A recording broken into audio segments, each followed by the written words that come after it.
Contract দিয়েছিল? হ্যাঁ, কে দিয়েছিল? অনামিকা মারা যাওয়ার পরেও তোমাদের প্ল্যান চালু আছে। কে মাস্টার মাইন্ড?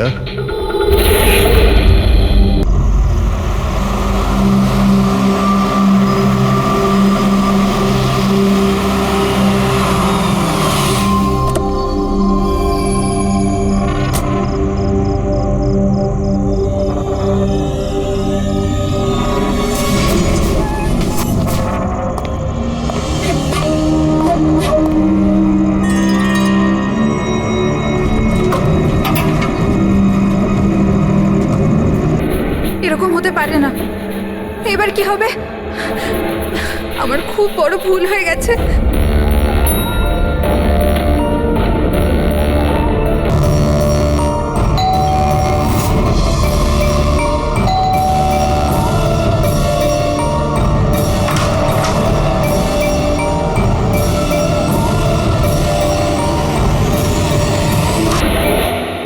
এদিকে এসো, এদিকে এসো। সব সব ঠিক আছে তো? তোমায় এভাবে কেউ দেখেনি তো? কেউ সন্দেহ করেনি তো? হ্যাঁ, সন্দেহ? বলো।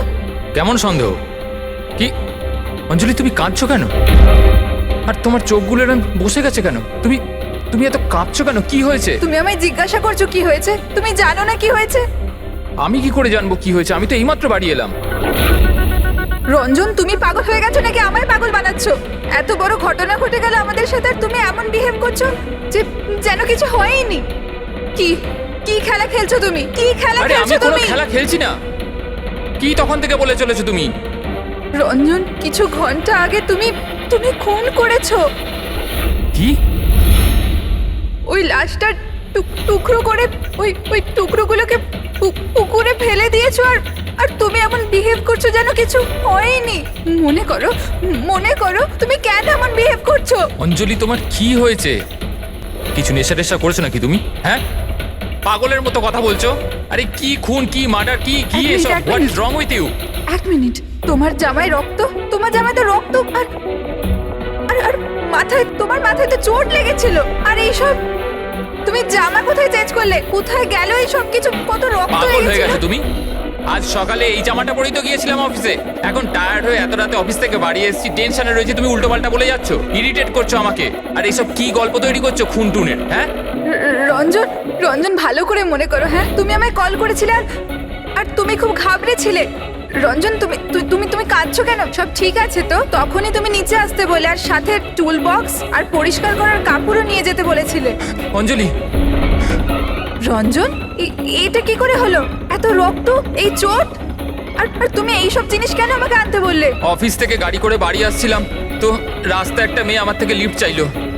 আমি ওর সাহায্য করতে গেলাম তো আমার উপর হামলা করে দিল, আমার উপর। আর আমি নিজেকে বাঁচানোর জন্য আমি ওর খুন করে দিয়েছি। অঞ্জলি, আমাদের এই লাশটাকে কোথাও একটা লুকাতেই হবে। ওই লাশটা আমরা শহরের বাইরে একটা পুকুরের কাছে নিয়ে গেলাম।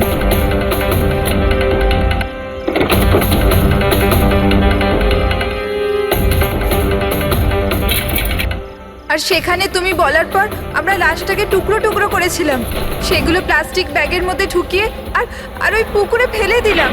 আর তারপরে তুমি আমার বাড়িতে ড্রপ করে দিলে আর তুমি বলেছিলে যে তুমি একটু পরেই বাড়ি চলে আসবে। তুমি আমায় এটা বলতে চাইছো যে যাকে আমি চিনতামই না আমি তার খুন করে দিয়েছি?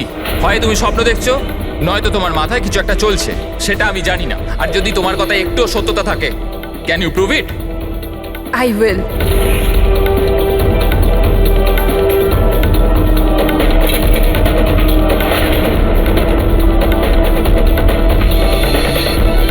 এই দেখো, আর এই দেখো, এবার বলো প্রুফ চেয়েছিলে না তুমি?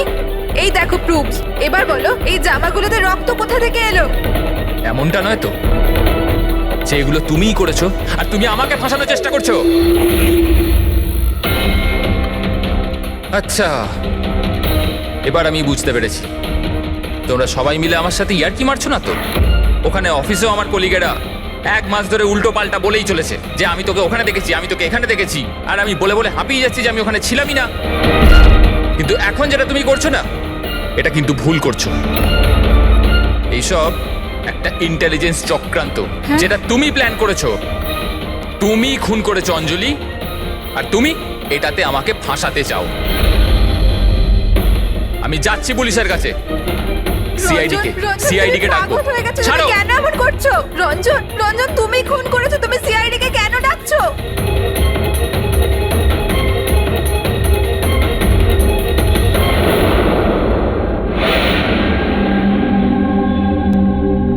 তার মানে আপনি বলতে চাইছেন যে আপনি আপনার স্বামী মানে এনার সাথে মিলে একটা মেয়ের লাশ এই শহরের বাইরে মানে একটা লেকে ফেলেছেন? হ্যাঁ স্যার, আমি এটাই বলছি। আর এই সব কিছু আমি ওর বলাতেই করেছি। কিন্তু আপনার স্বামী তো বলছেন ইনি কিছু জানেনই না। ইনফ্যাক্ট উনিই আমাদের এখানে ডেকেছেন। স্যার, এই মহিলা সব উল্টোপাল্টা বলছে। আমাকে ফাঁসানোর চক্রান্ত হচ্ছে, আর এও তাতে জড়িত। উল্টোপাল্টা আমি নয়, উল্টোপাল্টা এ বলছে। প্রথমে নিজের দোষ ঢাকার জন্য আমাকে দিয়ে এই সব কিছু করিয়েছে, আর এখন নিজেই না বলছে। স্যার, আমি আপনাকে সত্যি কথা বলছি। আমি বলেছিলাম না যে আমার হ্যাঁ, ওই একই রকম দেখতে লোকের কথা, যে আপনার বন্ধু অ্যালেক্সরা আপনার মতো দেখতে লোকের সঙ্গে দেখা করছে। কিন্তু এটা মনে হচ্ছে না যে আপনার এই গল্পটা সত্যি কম আর কাল্পনিক বেশি লাগছে। স্যার, এই লোকটা আপনাদের মিথ্যে বলছে, আমি সত্যি বলছি। ইনফ্যাক্ট আপনারা তো জানেনও না যে কি হয়েছিল। এমন কি হয়েছে? স্যার, রঞ্জন আমাকে টুল বক্স আর একটা কাপড় নিয়ে নিচে পার্কিং এ ডেকেছিল, আর ওখানেও আমাকে বলল যে ও একটা মেয়েকে খুন করে ফেলেছে। সেখানে আমরা লাশের টুকরো করে জলে ফেলে দিয়েছিলাম। স্যার প্লিজ আমায় বিশ্বাস করুন স্যার। একই রকম দেখতে একটা লোক এরকম করছে, আর না হলে সবাই মিলে চক্রান্ত করছে যেটাতে আমাকে ফাঁসানো হচ্ছে। 1 মিনিট এক সময়ের জন্য চুপ থাকুন, আর আপনি আপনার গাড়ির চাবিটা দিন এক্ষুনি, এই মুহূর্তে। আর এখান থেকে লেকে যাব। একবার এই এভিডেন্সগুলো ফরেন্সিক ল্যাবে যাক, তাহলেই আমরা জেনে যাব যে আপনাদের দুজনের মধ্যে কে সত্যি বলছে আর কে মিথ্যে বলছে।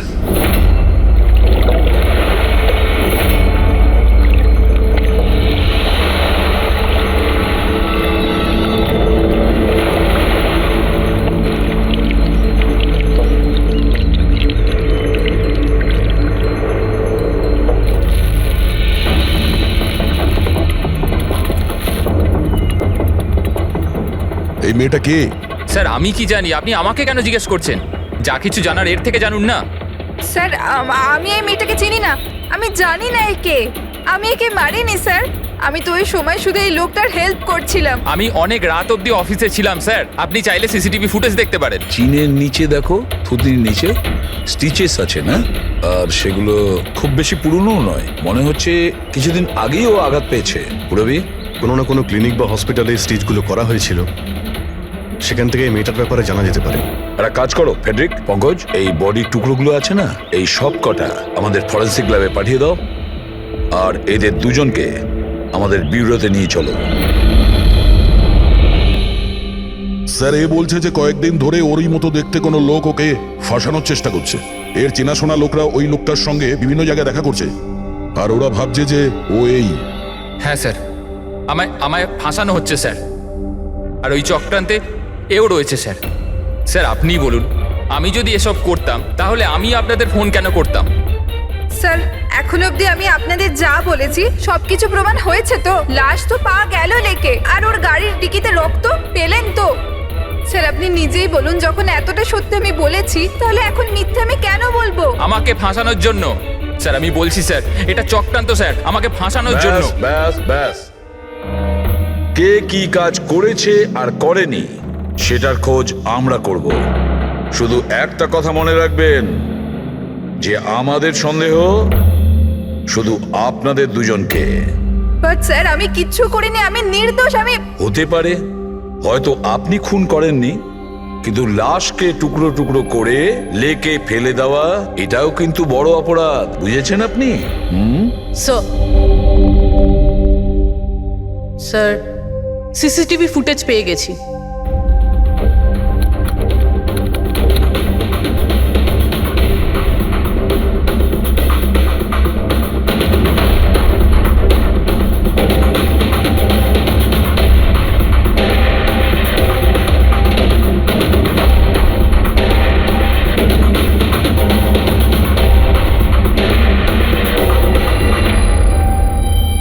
এ তো খালি। কিন্তু স্যার আমি সত্যি কথা বলছি, আমায় বিশ্বাস করুন, আমি ছিলাম অফিসে। আমি বুঝতে পারছি না কেন আমায় দেখা যাচ্ছে না স্যার। মিস্টার রঞ্জন, আইন বিশ্বাসের উপর চলে না, প্রমাণ চাই। আপনার অফিসের যে ফুটেজ সেটা সবার সামনে, আপনি ওখানে নেই। তার মানে এটাই হচ্ছে যে আপনার মিসেস যেটা বলছে সেটাই সত্যি। না না স্যার, আমি সত্যি কথা বলছি স্যার, আমি অফিসেই ছিলাম। আমি বুঝতে পারছি না যেটা কিভাবে হলো। হ্যাঁ, কিন্তু আপনার অফিস ফাঁকা দেখাচ্ছে কেন? স্যার রঞ্জন এই কোম্পানির সিইও, এই ফ্লোরে শুধু ওই থাকে। ও ছাড়া একজন পিয়নও আছে, সে সেদিনকে ছুটিতে ছিল। আচ্ছা, রঞ্জন বাবু ঠিক ওই দিনেই আপনার পিয়ন অ্যাবসেন্ট কেন? স্যার আমি সত্যি বলছি স্যার, আমি অফিসে ছিলাম। মিস্টার রঞ্জন, নিজেকে নিরপরাধী প্রমাণ করবার জন্য কোনো রকম প্রমাণ আপনার কাছে নেই, বুঝেছেন? আরে কুন্দন, ভালো হয়েছে তুই এসে গেছিস। ভাই, এরা বলছে যে আমি কারো খুন করেছি। আরে আমি কাউকে কিভাবে মারতে পারি বল না, বোঝা না ভাই। এ করতে পারে না স্যার। স্যার এর জীবনে একটা মাছি পর্যন্ত মারেনি। হ্যাঁ, এটা ঠিক যে ও মাঝে মাঝে খুব রেগে যায়, রাগকে কন্ট্রোল করতে পারে না। হ্যাঁ স্যার, অনেক দিন ধরে চিকিৎসা চলছে ওর। ওষুধপত্রও খান রঞ্জন দাদা, কিন্তু কখনো কখনো যদি ওষুধ খেতে ভুলে যায় তাহলে নিজেকে সামলাতে পারেন না। এই কথাটা তুমি আমাদের কেন বলনি? স্যার আমি ওই শুধু আপনাকে নয়, কাউকেই হয়তো বলেনি কথা। আমার ক্ষমতা চলতো তো তার এই বিয়েটা হতেই দিতাম না। আমি তো আমার মেয়ের কাছে হেরে বসে আছি। এই লোকটা তো একটা সাইকো সাইকো। এই রঞ্জন একজন মানসিক রোগী। এর পার্সোনালিটি ডিসঅর্ডার আছে। এর মাথা তো সেটাই মনে রাখে যেটা ও মনে রাখতে চায়, বাকি সমস্ত কথা তো এ ভুলে যায়।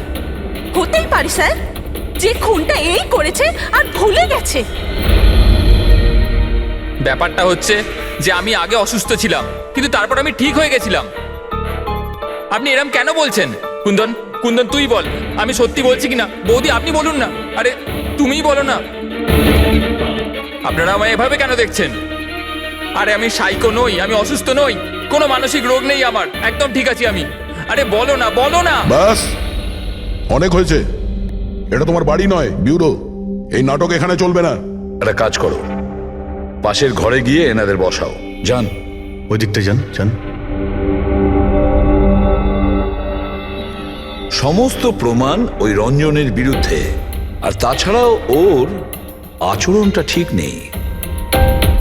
কিন্তু বুঝে উঠতে পারছি না, জানি না কেন আবার এই ব্যাপারটা এড়িয়েও যেতে পারছি না। ও বারবার আমাদেরকে বলছে যে অফিসের সিসিটিভি ফুটেজটা চেক করুন। আমি অফিসে ছিলাম। এতটা জোর দিয়ে কেউ বলতে পারে না। আরও একটা ব্যাপার স্যার, ফোন ওই করেছিল। কোনো খুনি এরকম কেন করবে?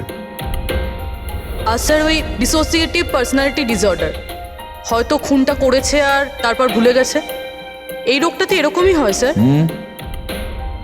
হতে পারে, এটা হতেই পারে। একটা কাজ করি আমরা, এই যে সিসিটিভি ফুটেজ আছে না, এটাকে ল্যাবে পাঠাই, চেক করিয়ে দেখি এই ফুটেজটা কেউ কোনোভাবে এডিট করে চেঞ্জ করেছে কিনা। আর স্যার ওই একই রকম দেখতে ব্যাপারটা। ও এটা বলছে যে ওর বন্ধুরা ওর মতো দেখতে লোকটাকে দেখেছে, আর ওই লোকটা ওর বন্ধুগুলোকে চিনতেও পারেনি। চলো ওর বন্ধুদের সাথে কথা বলি, জিজ্ঞাসাবাদ করি, জেরা করি, তারপর দেখি ওদের কথায় কতটা সত্যি আছে। স্যার হতে পারে এই চৈতালি আর কুন্দন রঞ্জনের শুভাকাঙ্ক্ষী হওয়ার চেষ্টা করছে, হয়তো তা নয়। আর এদিকে শায়লা, উনি তো চানই এই দোষটা রঞ্জনের ওপর আসুক, যাতে ওনার মেয়েকে আর এই বিয়েটা করতে না হয়। স্যার স্যার যে মেয়েটা মারা গেছে ওর ফটো হসপিটালের ক্লিনিকে পাঠিয়ে দিয়েছি। ওকে শনাক্ত করা হয়েছে। ওর নাম হলো অনামিকা। দুদিন আগেই ওখানে গেছিল ওর আঘাত দেখাতে। অনামিকা?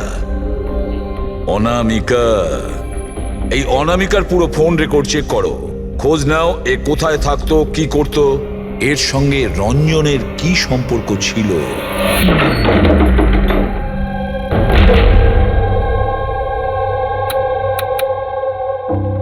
স্যার অনামিকা হসপিটালে এই অ্যাড্রেসটাই দিয়েছিল। এবার কি করি? দেখা যাক, কোনো প্রমাণ নিশ্চয়ই পাবো। একটু আশেপাশে দেখো কোনো প্রতিবেশী আছে কিনা। হ্যাঁ,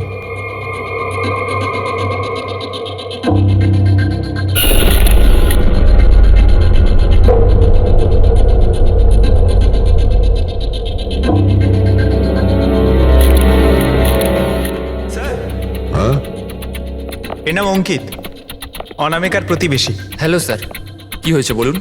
অনামিকা ঠিক আছে তো? না, অনামিকার খুন হয়ে গেছে, আর আমরা সেই জন্যই এর তদন্ত করছি। আপনি ওর ব্যাপারে কিছু বলতে পারেন যার সাহায্যে আমরা খুনি পর্যন্ত পৌঁছতে পারি? না স্যার, আমি ওর ব্যাপারে বেশি কিছু তো জানি না। হ্যাঁ, তবে এটুকু জানি যে ও অ্যাসিস্ট্যান্ট ডাইরেক্টর ছিল আর এখন একটা ইন্টারন্যাশনাল শর্ট ফিল্মে কাজ করছিল। ইন্টারন্যাশনাল শর্ট ফিল্মে? আচ্ছা, ওর কোনো বন্ধু কিংবা আত্মীয় যে এখানে ওর সঙ্গে থাকতো? ও তো এনআরআই ছিল স্যার, এই কিছু মাস আগেই এখানে থাকতে এসেছিল। আমি তো ওর পরিবারের কাউকে দেখিনি। হ্যাঁ, ওর একটা বয়ফ্রেন্ড ছিল যার সাথে ও ঘন্টার পর ঘন্টা ফোনে কথা বলতো। ও ফোনে যার সঙ্গে কথা বলতো ও যে ওর বয়ফ্রেন্ড ছিল, এটা আপনি কি করে জানলেন? স্যার, আসলে আমি ওর কথাগুলো শুনেছিলাম। ও ব্যালকনিতে দাঁড়িয়ে ওর সাথে খুব জোরে জোরে কথা বলতো অনেকক্ষণ। আর ওদের কথা শুনে মনে হতো স্যার ওর বয়ফ্রেন্ড ভালো লোক নয়। ঝগড়া হতো খুব দুজনের। কথা শুনে মনে হতো নিজেদের মধ্যে মারপিটও করে। ইনফ্যাক্ট এই দুদিন আগেই ওরা নিজেদের মধ্যে মারপিট করেছে। ওর মুখেতে সেলাইও পড়েছিল আর ওর চোখেও আঘাত লেগেছিল স্যার। আপনি দেখেছেন ওর বয়ফ্রেন্ডকে? আমি স্যার ওকে কখনো দেখিনি, কিন্তু ওর নামটা জানি স্যার। আচ্ছা, কি নাম কি ওর? রঞ্জন। রঞ্জন?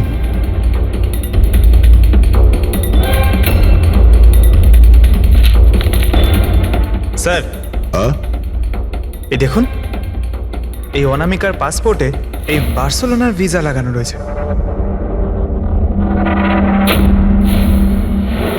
বার্সেলোনা? এ কি স্পেনে যেতে চাইছিল নাকি? স্যার, অনামিকা স্পেন থেকেই এসেছিল স্যার। আমি ওদের কথা শুনেছিলাম। স্যার, ও বিরক্ত হয়ে গেছিল রঞ্জনের জন্য, সারা জীবনের জন্য স্পেন ফিরে যেতে চাইছিল। স্যার, আমার মনে হয় ওর খুন রঞ্জনই করেছে। ও চাইতো না যে ও স্পেনে চলে যাক।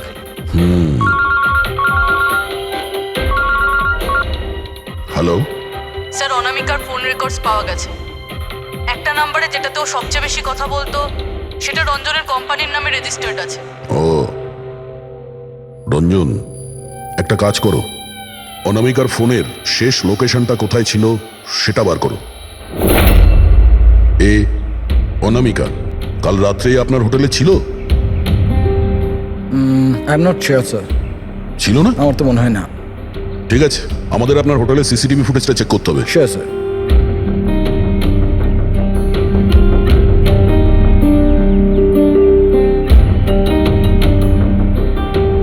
এই তো অনামিকা।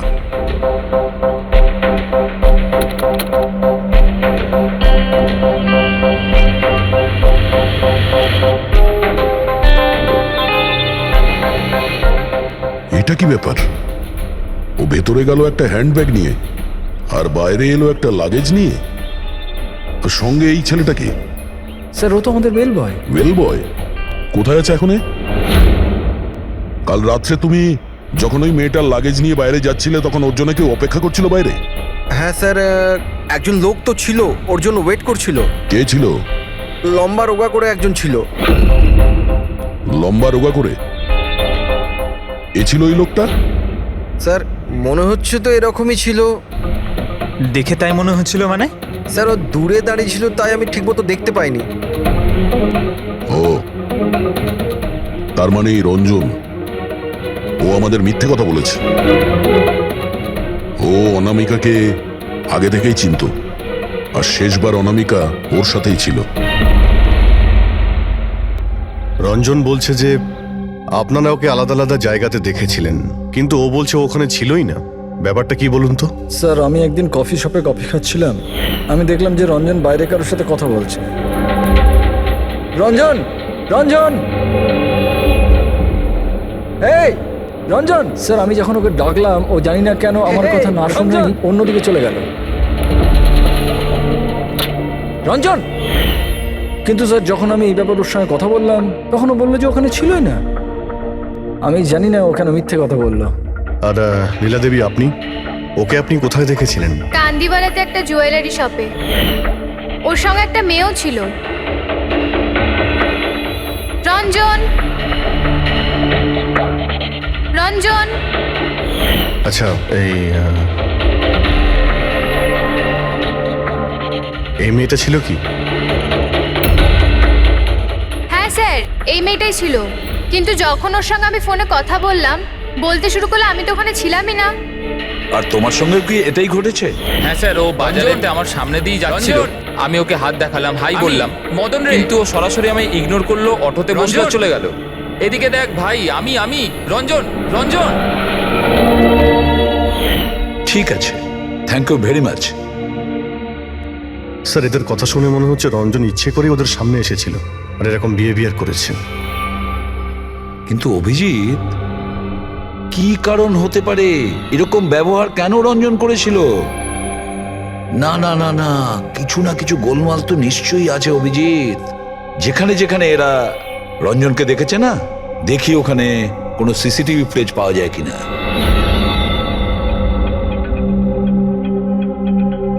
স্যার, এখানে দেখুন। হ্যাঁ শালুকে, বস কি পেলে? এই অস্ত্রের ওপর আর কাপড়ে যে রক্ত পাওয়া গেছে সেটা অনামিকারই। মনে হচ্ছে অঞ্জলি সত্যি বলেছে। এটার ব্যবহার অনামিকাকে খুন করার জন্যে আর ওর লাশটাকে লুকানোর জন্য করা হয়েছে। আচ্ছা, রঞ্জনের বিরুদ্ধে কোনো প্রমাণ? হ্যাঁ স্যার, রঞ্জনের ফিঙ্গারপ্রিন্টস পাওয়া গেছে। একটা তো এই টুল বক্সে, আর দ্বিতীয়টা গাড়ির ডিক্কিতে, যেখানে অনামিকার রক্তও পাওয়া গিয়েছিল। তার মানে রঞ্জন অঞ্জলির সঙ্গে ছিল। এটা তো খুব সহজ সরল প্রমাণ। অঞ্জলি সত্যি কথা বলা আর রঞ্জনকে খুনি প্রমাণ করা। কিন্তু বস, আরো অনেক কিছু পাওয়া গেছে। কি? স্যার, আমরা একটা বিশেষ ধরনের পলিমার আর সিলিকনের ট্রেসেসও পেয়েছি, যেটা সাধারণত অদ্ভুত ব্যাপার। সিলিকন আর পলিমার, এটা তো সত্যিই অদ্ভুত ব্যাপার। আরো একটা বিশেষ কথা দেখাচ্ছি, এসো। এই কেমিক্যাল, বস, এই বিশেষ কেমিক্যালটা আমরা সব জায়গায় পেয়েছি। কাপড়ে, টুল বক্সে, অস্ত্রের উপর, সব জায়গায়। আর এটা ছাড়া এই দেখো, এই কিছু সায়ানাইড, কিছুটা ক্লোরাইড, এইসব কেমিক্যাল। সবচেয়ে বড় কথা হচ্ছে এই যতগুলো কেমিক্যাল আছে এই সিচুয়েশনে এখানে এগুলো থাকাই উচিত নয়। রঞ্জন, এই রঞ্জনের স্বাধীন থাকা চলবে না। রঞ্জনের একা থাকা খুবই বিপজ্জনক। অনামিকার প্রতিবেশীরা বলছে যে তুমি অনামিকার বয়ফ্রেন্ড। না স্যার। কিন্তু তুমি ওকে অনেক মারধরও করতে। না না, এটা একদম মিথ্যে স্যার, ভুল কথা এগুলো। লোকে আমার নামে বিভিন্ন কথা বলে বেড়ায়, কিন্তু সত্যিটা তো হলো যে আমি কোনো অনামিকাকে চিনি না। আচ্ছা, এই তোমার ক্রেডিট কার্ডের বিলস, এগুলো তো চেনো না? এই দেখো, এই অনামিকার বার্সেলোনার ফ্লাইটের টিকিট তোমার ক্রেডিট কার্ড থেকে কেনা হয়েছে। আর ও যে নাম্বারটায় ঘন্টার পর ঘন্টা কথা বলতো সেটা তোমার কোম্পানির নামে রেজিস্টার করা আছে। আর সব থেকে বড় কথা, তোমার গাড়ির ডিকিতে অনামিকার রক্তের ছাপ পাওয়া গেছে।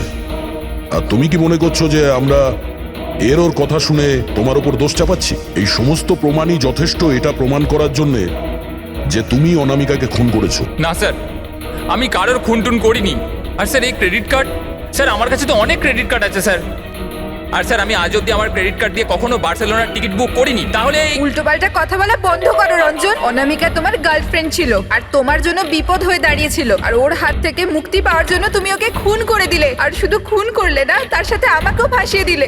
না, আমি এরম করিনি অঞ্জলি, আমার কথাটা বোঝার চেষ্টা করো তুমি। বৌদি, মানছি যে সমস্ত প্রমাণ এটাই ইঙ্গিত করছে যে রঞ্জনই খুনটা করেছে, কিন্তু কিছু প্রমাণিত হয়নি এখনো। আপনারা প্লিজ আমাদের কাজ করতে দিন। দেখো রঞ্জন, তোমার নির্দোষ হওয়ার কোনো প্রমাণ তোমার কাছে নেই। আর খুনের সময় তুমি কোথায় ছিলে এর কোনো সাক্ষীও নেই। আর তোমার ওই অফিসে সিসিটিভি ক্যামেরা ফুটেজ, ওর মধ্যে তুমি উধাও। অনামিকার হোটেলের বাইরে তোমার গাড়ির দাঁড়িয়ে থাকা, তোমার গাড়ির ডিকিতে অনামিকার রক্ত পাওয়া, ফোন রেকর্ড, ক্রেডিট কার্ড বিলস, তোমার বাঁচার আর কোনো রাস্তা নেই। এই একই রকম দেখতে অ্যাঙ্গেলটা একবার পরিষ্কার হয়ে যাক, তারপর তোমাকে অ্যারেস্ট না করার কোনো কারণ আমাদের কাছে থাকবে না। ততক্ষণের জন্য তুমি এখানে নিজের বাড়িতেই নজরবন্দি থাকবে ফ্রেডির তত্ত্বাবধানে। আর আপনারা তদন্ত শেষ না হওয়া পর্যন্ত আপনাদের মধ্যে কেউ এখান থেকে যাবেন না। ফ্রেডি, নজর রেখো। Sir sir please sir sir আমার কথাটা বোঝার চেষ্টা করুন, আমি কিচ্ছু করিনি। পুরবী, তুমি কি বলছো তুমি খেয়াল করেছো? হ্যাঁ স্যার, স্যার ইমেজ ফরেন্সিক এক্সপার্টরা কনফার্ম করেছেন এই রঞ্জনের ফুটেজের সাথে এডিট করা হয়েছে। এই ফুটেজটায় কিছু আউট অফ ফোকাস ব্যাপার আছে, যেটা থেকে এটা প্রুফ হয় যে এখানে কেউ একজন ছিল, যেটাকে খুবই ভালোভাবে ডিলিট করা হয়েছে। অন্য আর কেউ নয়, ও রঞ্জনই হবে। তার মানে ওর এই একই রকম দেখতে গল্পটা সত্যি? অনামিকার খুনের সময় ও অফিসেই ছিল, তাহলে ওর খুন কি করে করবে? একটাই লোক একই সময়ে দু জায়গায় কি করে হতে পারে? স্যার স্যার সেই সব সিসিটিভি ফুটেজ পেয়ে গেছি যেখানে রঞ্জনের বন্ধুরা রঞ্জনকে দেখেছিল। কফি শপ, জুয়েলারি শপ আর মার্কেটে। দরজা খোলো, বাইরে বেরোতে দাও। আরে কেন আমাকে আটকে রেখেছো? খোলো, আমি বলছি খুলে দাও। এটা কি হচ্ছে? ওর আবার আগের মতো অবস্থায় নেই তো? খোলো। সে কি? তাহলে তো ওনাকে কাবুতে আনার নিশ্চয়ই কোনো উপায় থাকবে। শুধু একটাই ওষুধ আছে, ঘুমের ইনজেকশন। খোলো, আমি বলছি দরজাটা খোলো। আরে এইভাবে কেউ কাউকে আটকে রাখে নাকি? আমার তো খুব ভয় লাগছে, আমি দরজা ভেঙে মাথা খারাপ হয়ে গেলে আবার কিছু করে নেবে না তো? সব এক একটা রত্ন এখানে, দরজাটা খোলো। আমি দেখছি। আরে কেন আটকে রেখেছো আমায়?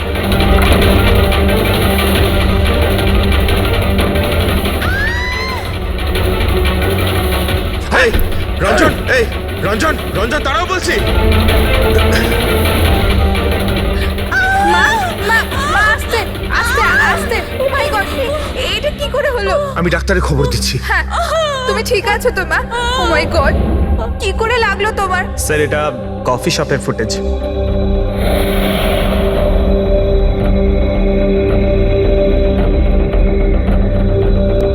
স্যার এবার জুয়েলারি শপ।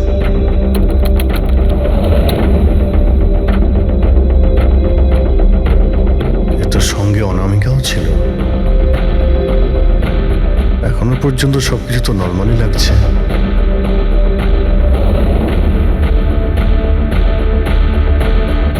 স্যার এবার মার্কেট প্লেস।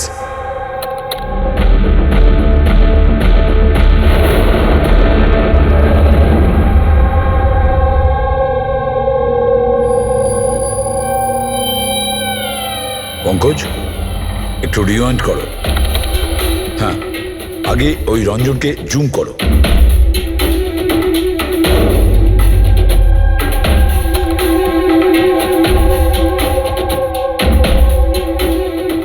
এই দেখো, এর হাঁটা চলা একটু আলাদা। ও অন্য ধরনের জুতো পরে রয়েছে।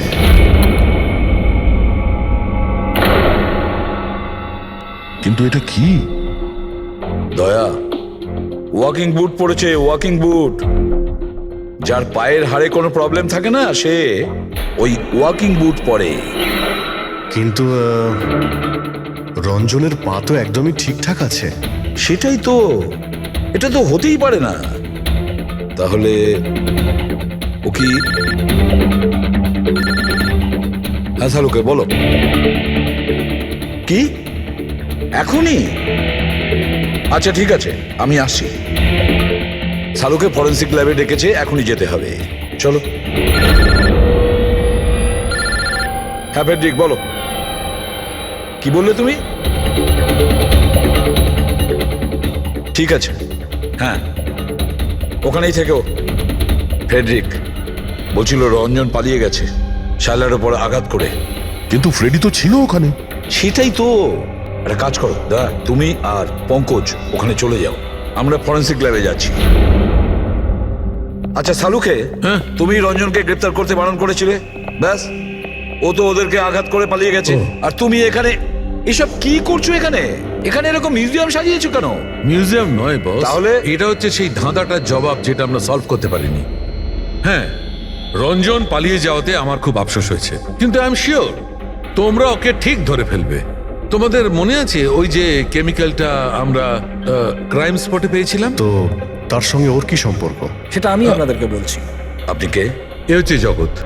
এক মিনিট, সবকিছু বুঝতে পারবে বস। বেহুল, হাই স্যার। এবার এর সঙ্গে আবার এই কেসের কি সম্পর্ক? আপনারা ওর সাথে একটু মন দিয়ে কথা বলুন, দেখুন সবকিছু জানতে পারবেন। এটা বলুন তো যে আপনি কে, আর এই কেসের সঙ্গে আপনার কি সম্পর্ক? এক মিনিট। এনার চোখগুলো দেখে তো কেমন যেন একটা মনে হচ্ছে। শুধু চোখই নয়, এনার তো পুরো মুখের মধ্যেই কিছু গোলমাল আছে অভিজিৎ, ফেসের ওপরে গোলমাল আছে।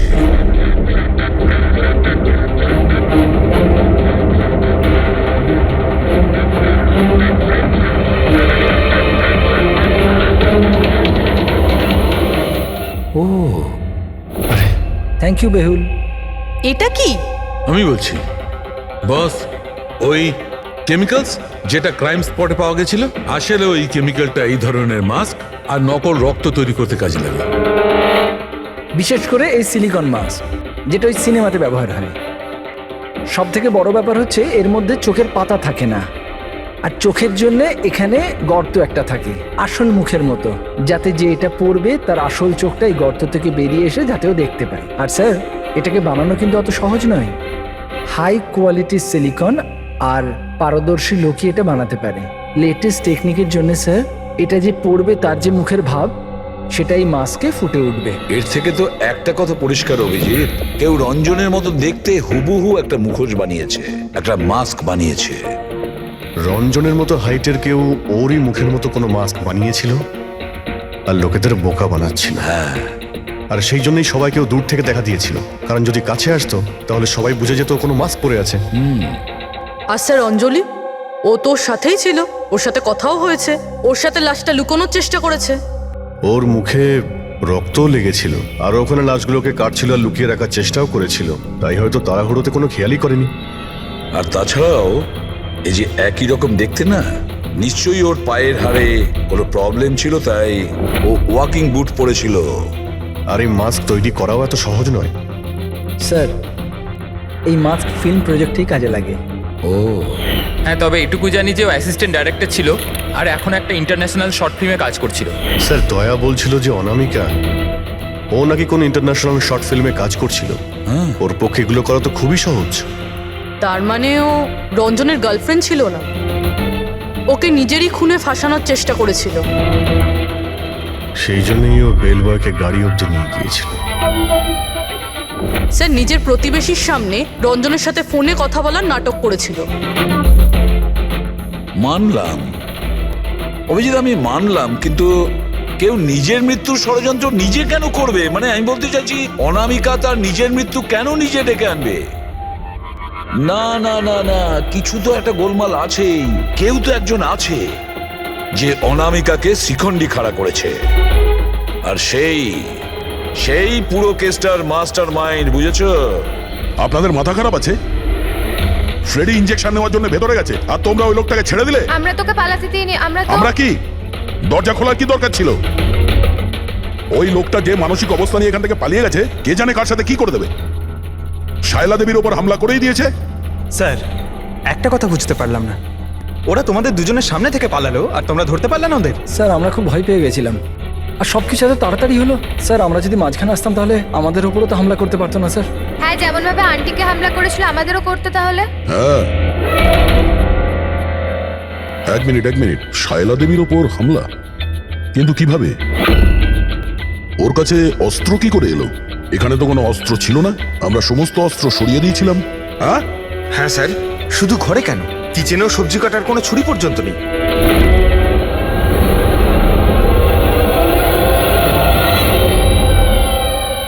স্যার, এ হলো আমাদের প্রোডাকশন হাউসের মেকআপ আর্টিস্ট, আর স্যার এ মাস্ক বানাতেও এক্সপার্ট।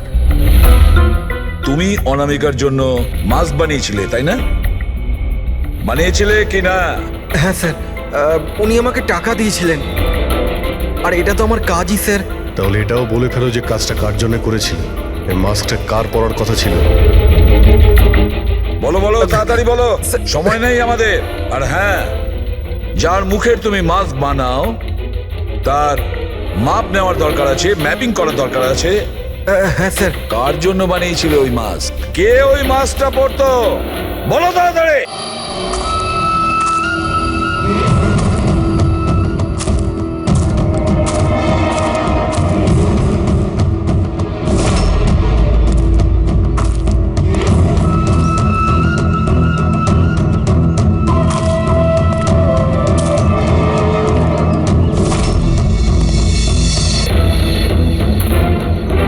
কে তুমি? হ্যাঁ, কে তুমি? কি চাও? কেন আমাকে বেঁধে রেখেছো? আমার তো মনে হয়েছিল আমাকে দেখে তুমি খুব খুশি হবে, কারণ আমিই তো হচ্ছে সে যাকে তুমি খুঁজে চলেছ। তোমারই আর এক রূপ। রূপ? কিন্তু তোমার মুখ তো আমার সাথে মেলে না। কারণ এটাই, আমি তোমার মতন মুখের মাস্ক পরে নেই এখন, নাহলে তুমি আমাকে চিনতে পারতে না যে আসল তুমি না আমি।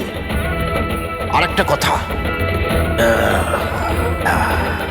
আমি তোমার আওয়াজে কথাও বলতে পারি। কিন্তু তুমি এমন কেন করছো? যাতে অনামিকার খুনের জন্য তোমার জেল হয়ে যায়। কিন্তু আমার তোমার সাথে কি শত্রুতা? আমি তো তোমাকে চিনি অবধি না। ওসব জেনে তুমি কি করবে? এখন তো শুধু এইটুকুনি জেনে রাখো যে আমার এত পরিশ্রমে সিআইডির লোকেরা জল ঢেলে দিয়েছে, আর আমার কাছে শুধুমাত্র এখন একটাই রাস্তা বাকি আছে, যে তোমাকে আমি মেরে ফেলবো। না! সিআইডি, তোমরা এখানে কি করে? তোমাকে ফলো করতে করতে এখানে পৌঁছেছি। ওই মেকআপ ম্যান সবকিছু বলে দিয়েছে তোমার ব্যাপারে। খুব ভুল করেছো তোমরা এখানে এসে। রঞ্জনকে তো আমি কিছুতেই ছাড়তে পারবো না, কারণ আমি ওকে মারবার জন্য কন্ট্যাক্ট নিয়েছি। কিন্তু এখন তোমরা ওর সঙ্গে মরবে।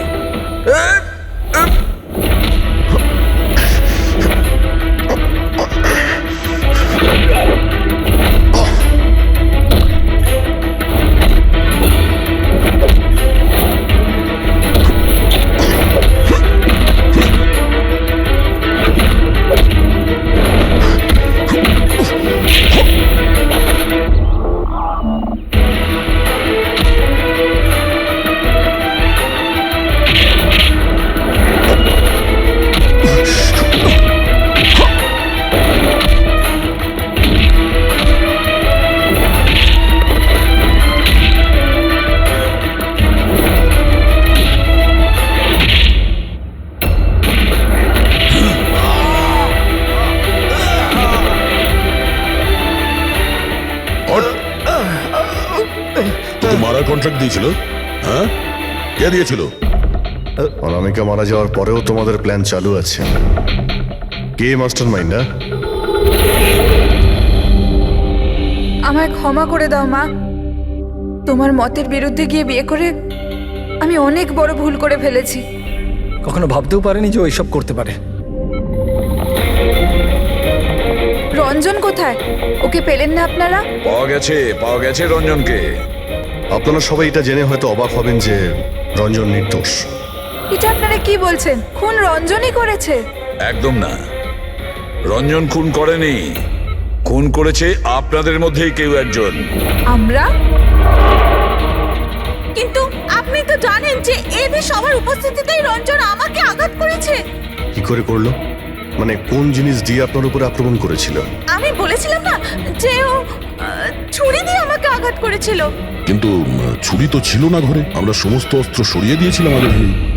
আপনার এই আঘাত ছুরি দিয়ে নয়, বরং নেইল ফাইল, নখ কাটার জন্য যেটা ব্যবহার করা হয়, আপনার এই আঘাত সেটা থেকে লেগেছে। মনে হচ্ছে উনি এখনো কনফিউজড। কোনো ব্যাপার নয়, ওনাকে আমরা সাহায্য করছি। ফ্রেডি,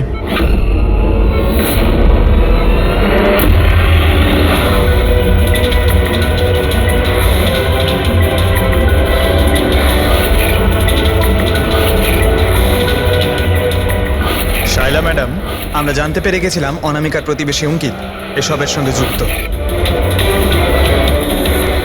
তো এই জন্য আপনি আমায় বাড়ি থেকে তাড়িয়ে দিয়েছিলেন, যাতে আমার কিডন্যাপ করে আপনি আমাকে খুন করতে পারেন। মা, তুমি এই খবরদার, খবরদার যদি আমাকে মা বলে ডেকেছিস তো। মা শব্দের অর্থ কি হয় তোমরা দুজন জানো? স্যার, এ আমার অনিচ্ছা সত্ত্বেও রঞ্জনের সাথে বিয়ে করলো আর আমার সাথে সব সম্পর্ক চিরদিনের মতন ত্যাগ করলো। আর আজ আজ এরা আমার সম্পত্তির অধিকার চাইতে শুরু করেছে। এই সব এই রঞ্জনের কাজ। এই উস্কেছে আমার মেয়েকে, আমার একমাত্র সন্তান নিজের স্বামীর সঙ্গে মিলে ধীরে ধীরে আমাকে বিষ দিয়ে মারতে শুরু করলো।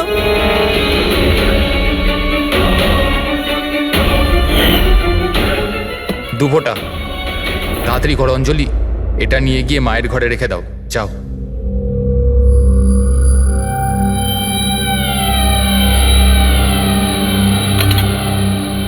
কিন্তু আপনি অনামিকার খুন করলেন কেন? ওর কোনো দোষ ছিল না, কিন্তু আমার কাউকে তো একটা দরকার ছিল এই সব কিছু করার জন্য। কিন্তু আমি এদের দুজনকে শাস্তি দিতে চেয়েছিলাম যে রঞ্জনের ফাঁসি হয়ে যাক আর অঞ্জলির সারা জীবনের মতো জেল। শায়লা দেবী, এদের প্রতি আপনার ঘৃণা আপনাকেও এদেরই মতন অপরাধী বানিয়েছে। এদের দুজনের তো শাস্তি হবেই, আপনার প্রাণ নেওয়ার চেষ্টা করেছে বলে, কিন্তু আপনারও কঠোর থেকে কঠোরতম শাস্তি হবে অনামিকাকে খুন করার অপরাধে।